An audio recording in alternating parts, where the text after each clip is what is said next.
बच्चों, आज मैं आपको बताऊंगी आपकी प्रोज के पहले lesson a girl with the basket की स्टोरी। पहले जब हम इसकी स्टोरी देख लेंगे तो हमें इसके क्वेश्चन और एक्सप्लेनेशन भी तैयार हो जाएगा। तो हमारा हिंदी मीडियम का है, तो इसलिए सबसे पहले मैं इसकी स्टोरी आप लोगों को हिंदी में बताऊंगी। जब हिंदी में हमें पूरी स्टोरी पता रहेगी तो हम उसके क्वेश्चंस के आंसर भी लिख सकते हैं और एक्सप्लेनेशन भी लिख सकते हैं। तो देखिए, a girl with the basket, ये विलियम सी डॉगलस का लिखा हुआ पाठ है।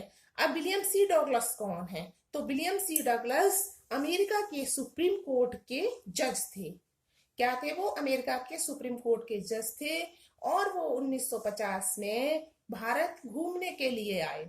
जब वो भारत घूमने आए तो उनका मन छावनी में जाने का किया, हिमालय को देखने का किया, क्योंकि पहाड़ों से उन्हें बहुत अधिक प्रेम था। इसलिए वो दिल्ली से बरेली तक रेलगाड़ी से गए और उसके बाद कार से रानीखेत गए। रानीखेत अंग्रेजों के जमाने की एक छावनी है, आज भी हमारी आर्मी की वो छावनी है। तो हाँ, उन्हें जाना था। अब उन्होंने जो इस पाठ में वर्णन किया है वो दिल्ली से बरेली जाते हुए जो भी उन्हें अनुभव हुए उनका उन्होंने इस पाठ में वर्णन किया है। दिल्ली से बरेली वो ट्रेन से गए थे, रेलगाड़ी के द्वारा उन्होंने दिल्ली से बरेली की यात्रा की थी। और रेलगाड़ी भी पैसेंजर रेलगाड़ी थी जो हर स्टेशन पर रुकती थी। तो लेखक को उस दौरान क्या अनुभव हुए उनका ही उन्होंने इस पाठ में वर्णन किया है। इस पाठ में ही उन्हें 9 साल की एक लड़की मिली जिसकी कहानी वहां यहाँ पर दी गई है। तो जब वो अपनी यात्रा स्टार्ट करते हैं, हिमालय की ओर बढ़ते हुए उन्होंने दिल्ली को छोड़ा। और दिल्ली उसके बाद उन्हें बरेली तक, दिल्ली से बरेली तक रेलगाड़ी से जाना था। रेलगाड़ी से जाते हुए उसके बाद उन्हें बरेली पहुंच करके रानीखेत तक जाना था। रानीखेत एक पुरानी छावनी है जो बर्फ से ढके हुए हिमालय पर 120 मील तक फैली हुई है और जिसकी ऊंचाई 6000 फुट है। रेलगाड़ी धीमी गति से चल रही थी और हर स्टेशन पर रुक रही थी। जब वो स्टेशन पर रेलगाड़ी रुकती तो विलियम सी डगलस उतर करके प्लेटफार्म पर घूमने लगते थे। वो यहाँ भारत से उन्हें बहुत प्रेम था, तो वो भारत के लोगों के बारे में, भारत के रीति रिवाजों के बारे में सब कुछ जानना चाहते थे। प्लेटफार्म पर घूमने लगते और लोगों से बातचीत करने की कोशिश करते थे। जब वो 3 लोगों से बात करते तो उन्हें उन 3 में से एक इंग्लिश बोलने वाला मिल जाता था जो उनकी बात को समझता था और उन्हें आंसर देता था। प्लेटफार्म जब वो देखते तो प्लेटफार्म पर बहुत अधिक भीड़ थी और ठस भरे हुए थे। प्लेटफार्म में इतनी भीड़ थी, पैर रखने को जगह नहीं थी। उस भीड़ में उन्हें सिख, मुस्लिम, हिंदू, सैनिक, व्यापारी, पुजारी, भिखारी, फेरी वाले सभी तरह के लोग मिलते थे। सभी लोग मोस्टली नंगे पैर रहते थे और ढीले सफेद कपड़े को पहने रहते थे, क्योंकि तब अंग्रेजों से हमारा देश गुलामी से मुक्त हुआ था। तो उस दिनों लोग क्या थे, नंगे पैर रहते थे और ढीले ढाले कपड़े पहन करके घूम रहे थे। अब जब उन्होंने आगे चले, प्लेटफार्म से दोबारा रेलगाड़ी में बैठे और यात्रा अपनी आरंभ की, तो उन्हें रास्ते का उन्होंने वर्णन किया है कि जिस रास्ते से हम जा रहे थे वो भारत का सर्वाधिक विकसित कृषि क्षेत्रों में से है। आज भी वो हमारा जो एरिया है वो सर्वाधिक विकसित कृषि क्षेत्र में से आता है। ये ऊपरी गंगा नहर का मैदान था जो समुद्र तल से 1000 फुट ऊंचा होने पर काफी गर्म था। यहाँ पर काफी गर्मी पड़ती थी और गंगा के किनारे किनारे रेलगाड़ी चल रही थी। तो बरसात के दिन थे, उन दिनों गंगा का पानी मटमैला था और उसमें बाढ़ आई हुई थी। आसपास का एरिया धान के खेतों का था, वो सब उस बाढ़ में डूब चुके थे। दूसरी तरफ, एक तरफ धान का एरिया था खेतों का, दूसरी तरफ अगर देखते थे तो दूसरी तरफ घने जंगल थे जिनमें शेर, चीते, अजगर आदि जंगली जानवर रहते थे और वो ट्रेन से दिखाई भी दे जाते थे। बीच बीच में पेड़ थे, घास थी जो मनुष्य के सिर से भी ऊंची थी और उस घास के बीच में जगह जगह पेड़ कतारों में लगे हुए थे। उनमें पीपल के पेड़ थे और पकार के पेड़ थे।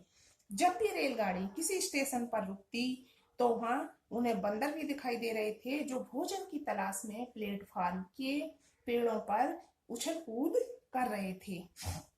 लोगों से बातचीत करते हुए वो इसी तरह उनकी रेलगाड़ी आगे बढ़ रही थी।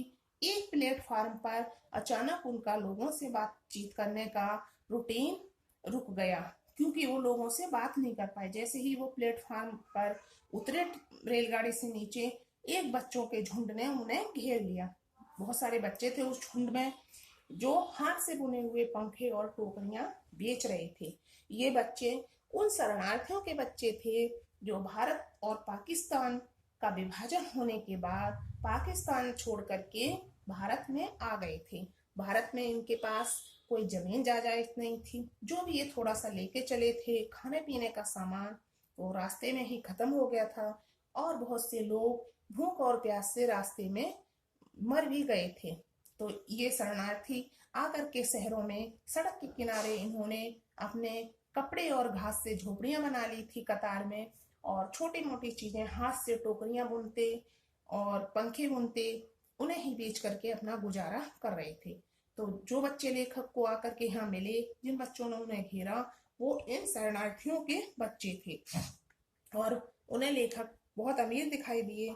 तो वो चारों तरफ से आकर के उन्हें घेर लिया और अपनी आवाज में अपने पंखे और टोकरियां उन्हें बेचने के लिए कहने लगे। लेखक की समझ में उनकी भाषा नहीं आ रही थी, लेकिन उनके मन के भाव को उन्होंने समझ लिया था। उन्होंने उन बच्चों से कुछ टोकरियां खरीदी, फलों की टोकरी खरीदी, रद्दी कागज रखने की टोकरी खरीदी, सिलाई का सामान रखने की टोकरी खरीदी, और कुछ आना पैसे में कुछ पंखे खरीदे। जब उनके हाथ पूरी तरह से भर गए तो उन्होंने देखा कि उनके 50 सेंट्स भी खर्च नहीं हुए हैं। बच्चे अपने माल की आवाज लगाते हुए उनके चारों तरफ घूम रहे थे। उसी दौरान उन्होंने देखा कि उन्हीं बच्चों के झुंड में एक 9 साल की सबसे अधिक परिश्रमी, सबसे अधिक सुंदर लड़की उनके सामने खड़ी थी। उसके पास एक टोकरी थी जो हैंडल वाली थी। वो उनसे उस टोकरी को खरीदने की प्रार्थना कर रही थी। उसकी आंखों में आंसू थे और वो भूखों मरने के कगार पर थी। लेखक को उसे देख करके बहुत दया आई, लेकिन उनके पास और सामान रखने के लिए जगह नहीं थी, ना ही आवश्यकता थी टोकरी की। तो उन्होंने अपने पंखे और टोकरियां जो खरीदे थे उन्हें बाएं हाथ में पकड़ करके उनका बैलेंस बना करके दाएं हाथ से कोट की जेब में से कुछ रेजगारी निकाली और उस लड़की की टोकरी में रख दी। उस लड़की ने, जो अपनी टोकरी सिर से भी ऊंचे किए हुए थी, उसे झांक करके जब उसने रेजगारी रखी हुई देखी तो उसे रेजगारी को उसने अपने हाथ में पकड़ करके लेखक को वापस कर दिया, और जिससे लेखक को पता चला कि ये लड़की बहुत आत्मसम्मानी है। इस तरह वो फ्री में भी बिना कुछ बेचे हुए पैसे नहीं लेगी। अब लेखक के पास उसकी सहायता करने का कोई भी तरीका नहीं था। उन्होंने उसकी टोकरी खरीद ली। लड़की खुश होते हुए उसने अपनी आंखें पोंछी, मुस्कुराई और प्लेटफार्म से भागकर किसी घास की झोपड़ी की तरफ चली गई, जिसके पास उस दिन कम से कम 30 सेंट हो गए होंगे। 1.5 रुपया और 30 सेंट वो मांग रही थी। तो लेखक ने उतने पैसों में ही उसकी टोकरी खरीद ली। लेखक उस बच्ची से इतने अधिक प्रभावित हुए कि जब वो रानी खेत से वापस दिल्ली लौट करके आए तो उन्होंने उस बच्ची की कहानी भारत के प्रधानमंत्री पंडित जवाहरलाल नेहरू को सुनाई, और उन्होंने बताया कि यही कारण है जिससे मुझे भारतीय लोगों से बहुत अधिक प्रेम हो गया है। भारत के लोग जो भी, मैं लेखक ने कहा कि भारत में जो भी लोग उन्होंने देखे, चाहे वो गांव के हों या ऊंचे पदों पर बैठे हुए लोग हों, उनमें स्वाभिमान और अच्छे व्यवहार और सुयोग्य नागरिकता की भावनाएं भरपूर हैं। उनमें स्वतंत्रता के लिए तीव्र लालसा भी है। इस सुंदर बच्ची ने, जो गंदगी और गरीबी में पली हुई थी, जिसे भाषा और व्यवहार की किसी भी स्कूल में कोई शिक्षा नहीं दी गई थी, लेखक के मन को मोह लिया, और लेखक ने इसमें भारत की गहन भावना प्रधान आत्मा की एक झलक देखी। ये थी हमारी a girl with A basket कहानी की पाठ का हिंदी कहानी। हिंदी में पूरी स्टोरी थी। उम्मीद है सबके समझ में आ गई होगी।